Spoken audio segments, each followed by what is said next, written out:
Genesis is the first book in the Bible, and it tells the story of how everything began, especially how the nation of Israel became so important in God's plan for the world. It's traditionally said to have been written by Moses, the leader who brought the Israelites out of Egypt. Genesis shows how God created the world with order and beauty, but then humans messed things up by acting out of pride and rebellion. This caused all kinds of problems like violence and suffering, which led God to flood the earth as a way of resetting things. Afterward, God made a promise, a covenant, to a man named Abraham and his descendants. This promise sets the stage for the Israelites, Abraham's family, to play a special role in helping bring the world back to God. By the end of Genesis, Abraham's family has grown into a large group of tribes, but they haven't yet reached the land God promised them. This sets up the story that continues in the next books of the Bible. Genesis is split into 12 parts, each focused on the life of a different person. These sections all build on each other to tell the story of how human history started and how God's plan for Israel to help restore the world began. The creation story. At the beginning, God created everything, heaven, earth, and everything in it.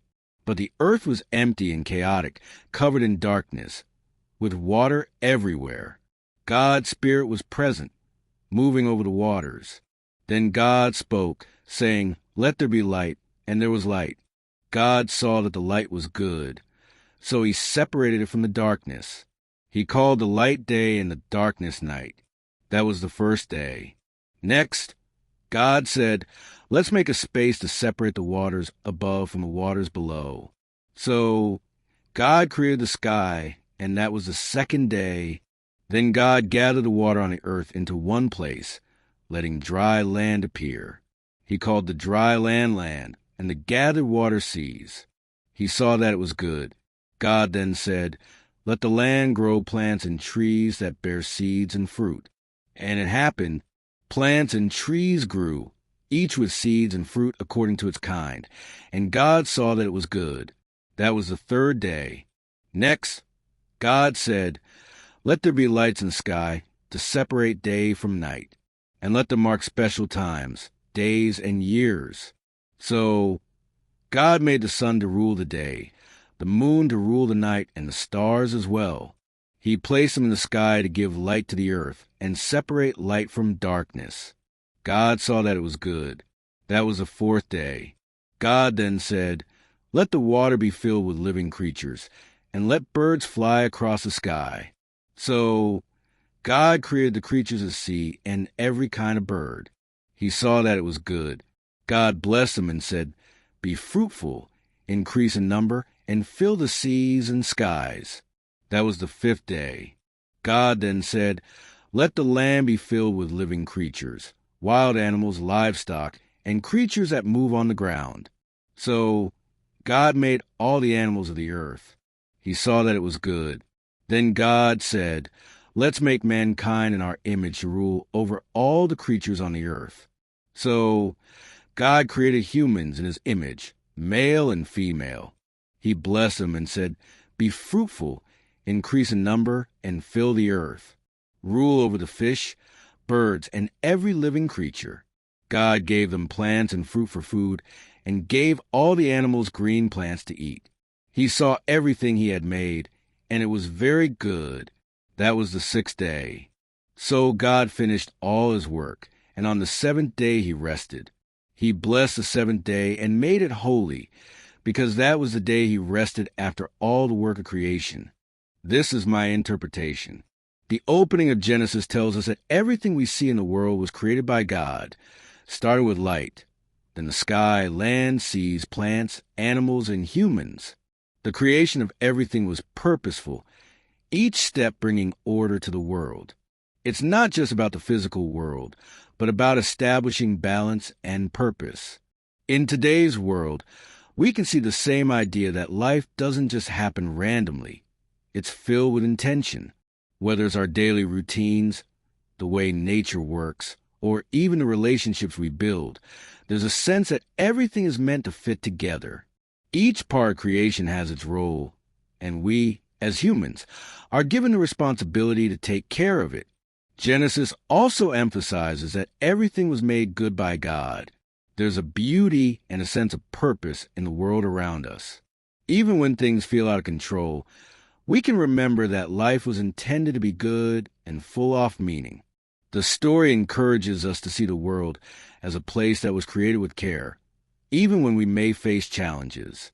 It reminds us that we are part of something much bigger, and we are called to bring good into the world by caring for it, just like God did when He created it. In our daily lives, we can apply the idea that everything was created with purpose and good intent.